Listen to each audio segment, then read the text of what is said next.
Naku, pag ito yung nakasabay niya sa highway, oh, umasa ka ng abutan ka ng siyam-siyam.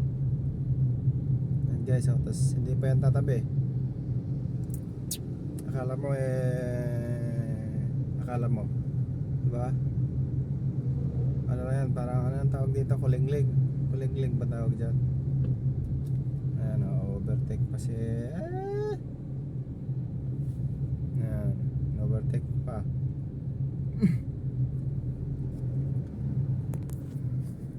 Pag yung kuliglig yung nakasunodan mo dyan, nako, hindi tatabi yan. Ano, tinan mo, gigit na pa yan sila. Ayan, diba?